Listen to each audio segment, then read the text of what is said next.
जरा सोचिए, आप एक कॉफी शॉप में बैठे हैं, एक अच्छी सी इवनिंग, सब कुछ नॉर्मल है, लेकिन फिर एक आदमी अंदर आता है। वो कैशियर से ज्यादा तेज आवाज में बात कर रहा है। आप सुनते हैं कि उसका ऑर्डर डिले हो गया, और फिर उसका चेहरा एकदम गुस्से से लाल हो जाता है। आवाज और तेज, हाथ हवा में। लोग उसकी तरफ देखने लगते हैं। आप अपने आप से सोचते हैं, इतना गुस्सा क्यों, सिर्फ एक कॉफी के लिए। लेकिन कभी सोचा है कि आप भी ऐसे ही रिएक्ट करते हैं? बस सिचुएशंस अलग होती हैं। एक छोटी सी बात और आपका दिमाग गर्म हो जाता है।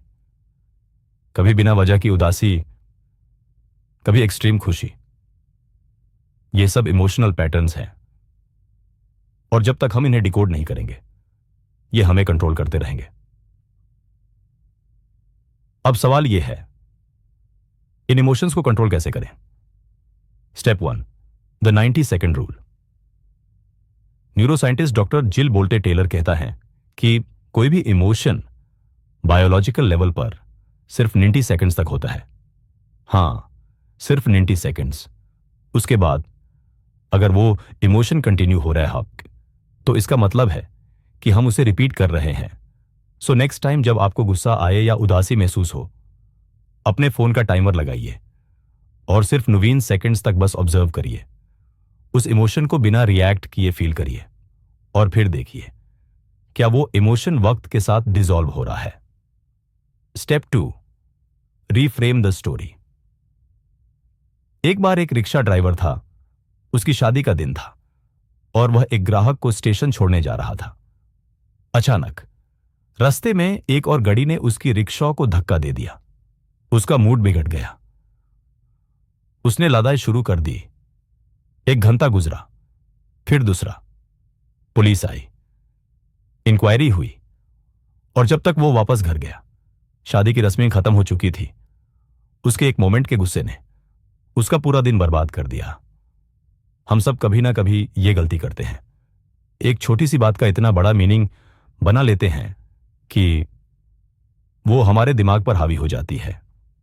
इसलिए अगली बार जब कोई सिचुएशन आपको ट्रिगर करे, तो अपने आप से एक सिंपल सवाल पूछिए, ये जो मुझे लग रहा है, क्या सच में इतना बड़ा इशू है?